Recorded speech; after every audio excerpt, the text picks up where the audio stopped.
We are in a bike sales center, not just any sales center. It's a used bike sales center, and it's the only well-established, properly organized used bike sales center in Malaysia. I know a lot of you are going to disagree with me because a lot of people do used bikes. A lot of them are bike dealers. They have a section there for used bikes. But this is a dedicated used bike center, and it's called iMotorbike. We are with the owner, founder, initiator, the man behind it, iMotorbike. Gil? Hi, thank you for having me. Thank you for allowing us into your beautiful, can I call it a warehouse? I mean, we like to call it the flagship. Flagship, showroom. Flagship showroom. Okay, and how many showrooms do you have? Right now we are in Penang, in Johor. Okay. Here, then we are in Ho Chi Minh and Hanoi. Ho Chi Minh? Yes. And Hanoi, Vietnam? Yes. Okay. But this is the Malaysian business? This is it's a Malaysian business, started off from Malaysia. Okay. Yes. And when did you start? So it's, as you see it started in 2021. Prior to that, we tried to be a classified company, similar to Facebook Marketplace, where we connected people. But so you didn't have a physical? It didn't have a physical. It was fully online. We tried really hard. It didn't work out. We had a lot of users, a lot of love, but monetizing was really hard. Okay. And then we learned that. Sorry, you said monetizing was really hard. Yeah, making money out of classifieds business, of just connecting people online was incredibly hard. Okay, so now you're like super rich. Not really. So now you've managed to monetize it. Yeah, not really. So so the reality is, since we pivoted to this business model where we buy the motorcycles and we sell the motorcycles, we understood we're actually solving the bigger picture problem, right? The bigger picture problem is when you try to buy a secondhand motorcycle or pre-owned motorcycle, most of the time you don't know, is there any modification to the motorcycle, right? And is the bike legal even? How do I do the paperwork? Did they change the kilometers of the motorcycle? So when we come in, we put all our certification. Right now we have 4 layers of certification: premium, certified, light, and as is.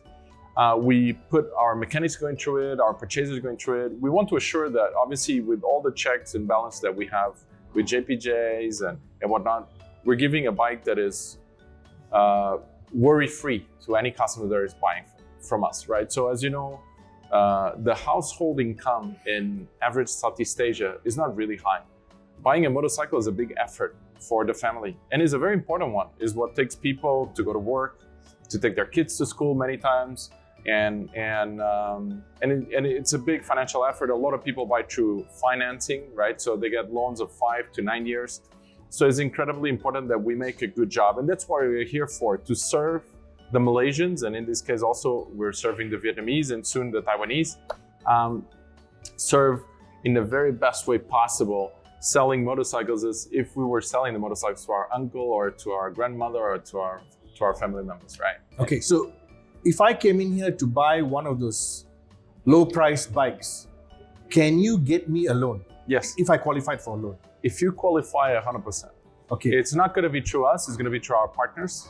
Understood? Yeah. But that loan, what's the most I can go in terms of age? It really depends on the partner criteria. So we don't have a loan book ourselves, so we facilitate the customer to find the loan. And if that bike, usually is like bikes with more than 10 years start to be really hard to get loan approved. So if the bike is 7 years old, can I get a 5-year loan? No. 7 years old? You'll get a 3-year loan. 3 years. So everything is up to 10 years? Well, at maximum, it depends, case in point. It's really the partner that provides the financing criteria. We work with most of the financing companies, and we just follow their rules. And what we try is, if I was the one applying the loan, in iMotorbike perspective, if I was the one applying for the loan for myself, I'm going to try everything to make it approved, right? So you try all partners and see who approves. Because sometimes there are hard cases. There are people that, have overdone in their expenses. Yes, credit card loans and everything else. So, but we understand they still need a motorcycle to go to work, right? And probably is the most cost efficient. So we try our very best, yeah. Okay, so on a super bike like that, what kind of margin would you get? 50%? Say the bike was 5 years old. So it really depends too. Depends on the cost, maintenance cost that we have in the bike. Sometimes bikes require a lot of maintenance cost addition. And for instance, when it comes to Ducatis or very premium bikes, all of these, the parts costs are very high, and we do grade most OEM parts. We go to the provider, original parts, and we replace them. So margins is not something we have fixed. So every one bike is a different case. And also because, as you know, the prices oscillate throughout the year. Sometimes you have a lot of demand for Y15s, sometimes you have no demand, and then the Y16 came out. So we don't have a fix, okay, all this row, I cannot tell you, all this row we're making 10%. Okay. I can't tell you that because it's not true. Okay, so variables, you've got cheap bikes, what we call kapchais, super bikes, exotic bikes, you've got speedsters, racers, scooters, high-end scooters. Which is your best-selling type of motorcycle?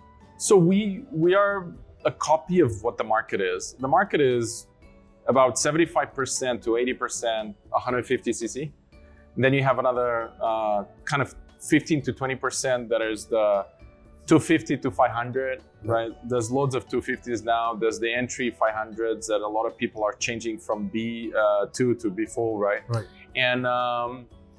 And then the small bracket is the super bikes, the wealthier customer, right? That can afford not only an expensive bike, but also the maintenance of an expensive bike. And usually is a second bike, right? Is for the weekend and whatnot. Right. But the market is really made for the kapchais, right? Let's put it, the below 250. Right now is increasing. So it's getting to below the 500. So you get the street pans, the 200, 250s from KTMs and whatnot, Hondas and Yamahas. Do you ride? I ride. What do you ride? So anything that's not sold? And no, unfortunately, any of the bikes that belong to the company, we have many shareholders. It's not just me. Okay. The bikes need insurance and road tax to go on the road, and none of these bikes have insurance or road tax. And because they're not sold yet. Yeah. Once they're sold, we activate everything for the customer. We also enable the customer to choose. So I personally, right now, I had so many different bikes, but right now I have a Tiger 800 XCX. Fine. Yeah, and I have a 400 GT because I thought I need to slow down a bit. So I came from a GS 1200, okay, and then Tiger 800. Now the last edition is the C400 GT, which is incredibly comfortable, does the job. Okay, so Gil, I want to ask, right now, if I came in here to sell a motorbike, say motorbike brand A, 5 years old, I've traveled maybe 50,000 clicks on it. It's got some work needed. It's not been damaged. You take the bike from me, you give me a fair price. You have a team downstairs. I've seen your team downstairs. They refurbish the bike. They refurbish enough to sell. They give a certificate on it. Yep. That certificate, if someone came and bought the bike from you, got a loan, rode it out, and the bike broke down, can they come back and complain? Sure. So we have a few systems there. So the first, before you go out even, we offer you what is called the rescue service of iMotorbike, which is a subscription that costs you 99 ringgit. It's worth a year. Okay. And any breakdown that you have, our mechanic is gonna go there. He will help you out. The only thing you need to pay is the parts. Okay. Because within a radius of 50 kilometers from any of our showrooms, our mechanic can go to you. Okay. Then is that 24 hours? Is up to midnight every day. Okay. Good point. Thank you. And then obviously, if the motorcycle broke down, first, as soon as you got out, you have 6 days to return the motorcycle. No questions 6 days. asked. Yeah, no questions asked. So if I bought a bike for 20,000 ringgit, sorry to interrupt, I don't like it, I bring it back, I get back my 20,000. So you will lose your insurance and road tax. Okay. But the body price of the motorcycle, you will get it back. Okay. So if I took the bike, I went and did some Grab runs, consumed 2,000 kilometers, and I came back, that won't work, right? No, there's TNCs applied. Okay, so how much mileage? Yeah, you can't modify the bike. We mark engines and whatnot, so we know if there's any thing that is modified. Okay. And you definitely cannot do a run to Thailand and back, and then get the bike exchanged. Even though we would love to get to that point, because I mean that would be incredible protection. It's just for the sake that we also have reports. We have pictures of the motorcycle. We know exact condition of the bike when we deliver the bike to the customer. not only when it came in, when it goes out, and but essentially, yes, you have a cap. I think is 150 kilometers that you cannot do more than that. Okay. Within the 6 Nice months. bike just went past. Yeah, brilliant. Shiver. That's a very special bike. We sell a lot of those. Yeah. Do you get a lot of people buying bikes like that, which are very expensive? Why would they sell it after such? I mean, that bike looks like it's hardly used. Yeah. So why would someone sell a bike like that? You know, life has a lot of different ways and paths throughout. You know, as you go, and you know, there's millions of Malaysians that have bikes, and right now close to 18 million. And obviously, you know, we've seen everything. Customers that come in and they own GS or Harleys, very expensive bikes, and then they come to us and they say, look, at this time I don't want to ride, or, you know, I'm just using my cup chai every day to go to work. This bike is just parked getting damaged here now for 1 year. And then after maybe 6 months, 2 years, they change job or they retire or whatever, they come back, they buy a different, bigger bike because now they can actually enjoy it. So, I mean, I tell you, even personally, I have all these bikes, I have GS, this and that. I come by one hand how many times I actually went on a long ride because the time is just not there. So because you're busy opening businesses, making money, I mean, taking care of shareholders. It's and then, you know, I have a family, right? I have kids and whatnot. It's even though one thing is the dream when you see the bike, I want to do so many things. The other thing is you actually being able of doing it, right? So I think that's the main reason that people bring in sometimes bikes that, you know, have less than 1,000 kilometers. They own it for 2 years, is the love of their life, but then they realize, okay, I mean, it's depreciating, it's sitting here. Sometimes not even under their garage because they don't own a garage. And that's when things happen, or they needed the cash at that point in time, or they want to upgrade. There's so many avenues of behaviors of customers. Right. Yeah. Another question, if I had a bike now, 1 year old, say 2 years old, a bit of mileage on it, but I bought it on loan. So when I come in to sell it to you, how do we settle the loan? You settle the loan? Yeah, so we take care of all the problems for you. What if, say the bike new was 30,000, second-hand value now 15,000, still owing 20,000. Yes. That means I got to top up 5,000. It happens. Yes, it happens very often. Also happens in the car industry. Yeah. But I don't have that 5,000. It's fine. So what we do is, imagine the case that you just mentioned. So if the gentleman owes 20, but the bike is worth 10, he usually wires to us the 10. We wire the balance 10 to 20, the full 20 to the credit provider. And then basically we even out the maths. Right. What if he can't get that other 10? Then it's pretty hard. And he says, please help me out. You can't. We can, so we can support him on, well, it's actually really hard. No, the reason why I'm asking, I know it's difficult for you to answer this, but the reason why I'm asking is because I know like in the car industry, some people do consignment. Yeah, no, we do consignments. The thing is, someone still needs to settle the extra 10 because we buying at 10 is because market value is 10. So any customer out there will buy at 10. So if he owes 20, even at consignment, you can't get it. Yeah, he will always be the person that needs to pay those extra money if he wants to sell the bike, or wait for, you know, maybe the ties to change, but the tide won't change. Most likely they won't change unless he's a RXZ or something very unusual. Very unusual, yeah. What if you said I come every day and clean all your bikes? I mean, that's a job. That's a whole different negotiation. Yes. So how many bikes do you have in this location right now, roughly? So I think we're hitting close to 1,000 units. 3 floors, right? Yeah. So yeah, plus the ones under the workshop are waiting to get processed by our mechanics. I think every single given location that we have of this size capacity is at minimum 1,000 units. Okay. Johor one is a bit larger. Okay. And yeah, so our main purpose is being able to offer to any wants and likes. Obviously is close to impossible because within the same model, you have so many colors, variants, extras and whatnot. But we try to make sure that any type of bike, any type of segment we have available and ready for a person that walks in just because they saw the shop, right? And you still have your classifieds running? No. So Okay. I stopped having love for classifieds. Okay. So how do you advertise all this? So we have our own platform, Okay. our own website.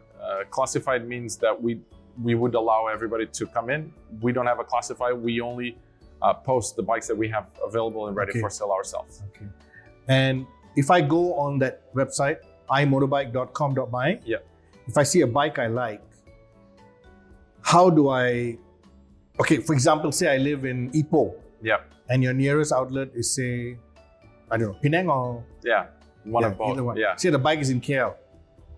Can I reserve it, You can. but I have to put some money? Yes. So usually we take a 500 ringgit. There's campaigns here and there that Okay. we lower that deposit, but usually it's a 500 ringgit deposit. Okay. We lock the bike for you for a certain amount of days. Okay, so say I come down here, I see the bike, I test ride it in your facility, and I say, not really what I thought it was. Will Yeah. I get back my deposit? 100%. We don't hold any deposit, no fees attached to it. We don't Okay. want to force. Essentially, we're here not to force any bike to anyone. We want to make sure you take the bike that you aim and attain for, that you can afford, and you go with absolute peace of mind. Okay. We don't guarantee that every bike is free of getting a problem here or there. It's used. It's used. Yeah. It's like a used car. Exactly. What we guarantee is if you have a problem, we're going to support you. Obviously, Right. even the warranty has limitations, but we cover the most expensive one: engine, gearbox, and ECU. So we're here to take in all the pain, right, to make it really fast and secure to buying a motorcycle, rather than, I would argue that if you don't come to iMotorbike, many times what you face is this bike really, what it seems like? Yes. Is the mileage what it looks like? Is it, is it something that I take from here and I'm gonna get Right. a lemon? Has it got some hidden issues? hidden issues, and Yes. all my money is going to this and the loan and whatnot. So we want to take all of that out of the equation, and you just really focus: is this the right bike? And we train our salesmen and everybody as much as possible. It's a continuous training. We have weekly trainings, and we put our very best to get them up to knowledge, to make sure that we advise customers properly. There's a lot of new first riders that come too. There's a lot of experienced ones. But sometimes I want to do 150 kilometers per day and I want to buy a Cafe Racer. And this is my daily bike to go to work. And sometimes our salesman might advise, you might want something more comfortable. Like a scooter. Yeah. So that's kind of our job. Try to be here as a helping hand to support. Obviously, it's a business, but a helping hand that really takes all that pain. Okay. Last question. How many employees do you have in Malaysia? In Malaysia, I think we are hitting 180. 180. Yeah. Thank you very much for hiring Malaysians. Thank you so much for having me here. I think is an absolute bless that I'm welcome to this country, Right. and I have the opportunity to do what I do. Good. Good. Expand your supporting the business. Take it up to the East Coast. That's a challenging The one. East Coast needs this. It's something we're still studying. Right. Definitely, we already ship bikes to Miri, to Kuching. I'm talking about East Coast Malaysia. Malaysia. Peninsula. Kuantan. Peninsula. Oh, yeah, okay, Kuantan, Terengganu, Kelantan. They need this. Yes. Terengganu is massive in bikes. Yes, Massive. They need this. You need to get there. We definitely, step by step is a huge effort. I tell you, last year we opened six shops, renovation, hiring the team, Right. put them up to speed, making sure that quality standards remain every shop that we go to, getting all the assortment. We buy bikes one-on-one. Right. 90+% of the bikes we buy from consumers. We don't buy from dealers, obviously. And we want to really excel in customer service and experience. So we have a customer experience team fully dedicated in addressing all the pains. And